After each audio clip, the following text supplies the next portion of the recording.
shall have what I decree. Yes, I believe. Yes, I believe. It belongs to me. It belongs. Simple word. You turn to Acts chapter 9. I'm going to read one verse of scripture, verse 6. And he, trembling and astonished, said, Lord, what wilt thou have me to do? And the Lord said unto him, Arise and go into the city, and it shall be told thee what thou must do. But I'm going to talk to you for a brief moment about a new direction. In life, we are created looking and searching for a sense of direction.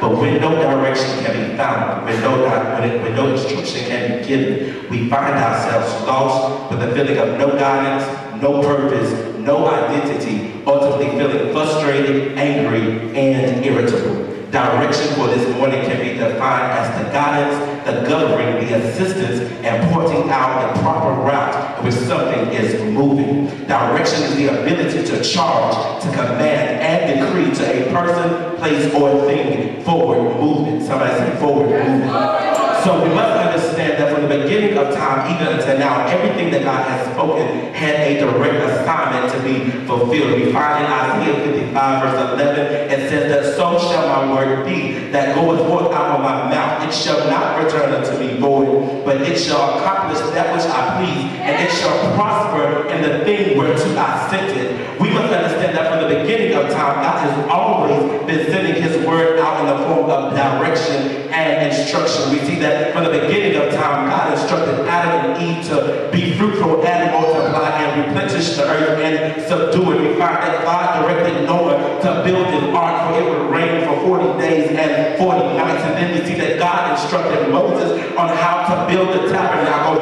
and the management of it. And so in order for us to declare a new direction, we must understand that at one point in time in our life, we have been stuck, we have been stagnated, we have ultimately been heading in the wrong direction in our thought process, the wrong direction in our actions, the wrong direction in our education, and in our health, and in our attitude, and even in our walk with Christ. Ultimately, until God brings us into a divine disturbance. Somebody say divine disturbance. Saul, being a rebel, persecuted the church. We find that he was going against the prick of God. We see that Saul first appears in the book of Acts chapter 8 when Stephen was persecuted and stoned to death for his belief. Saul from that day forward became an ambassador, ultimately invading the Jewish synagogues, so much so that Saul desired letters for the priest to go to Damascus to capture those who had escaped to return them to Jerusalem for exile. But while en route to Damascus, we find that Saul had a divine encounter with God that ultimately knocked him off the donkey and inclined his ear to the voice of God, ultimately losing his sight for 3 days, and then ultimately receiving precise direction to be guided into Damascus, where a man named Ananias would be sent to God to restore his sight.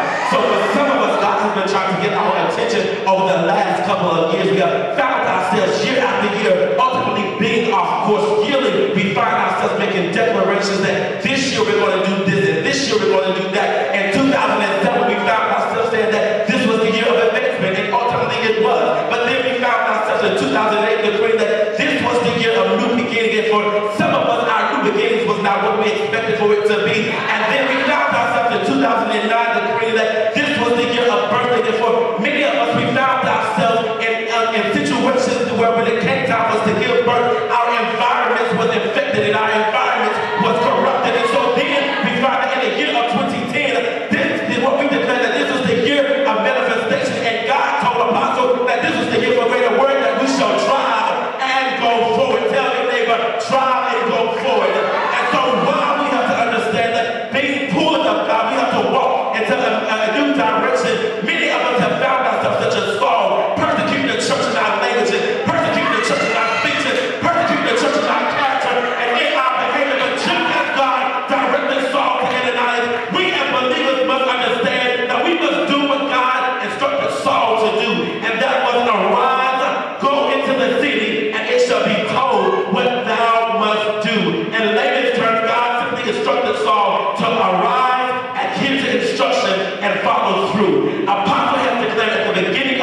year that God is pulling us into purpose and power. But yesterday we was in a meeting and I took the opportunity to look up the word pull. And pull is defined as to remove from a fixed position. And so a lot of us this year have found ourselves in a fixed position. We found ourselves in a fixed position and I'm walking in it out, talking in it out, giving in it out, living in our character and in our conversation and even in our servitude.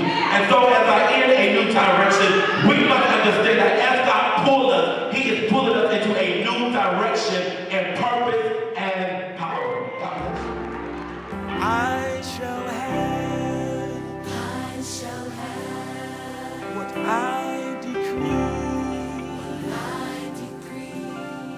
Yes, I believe.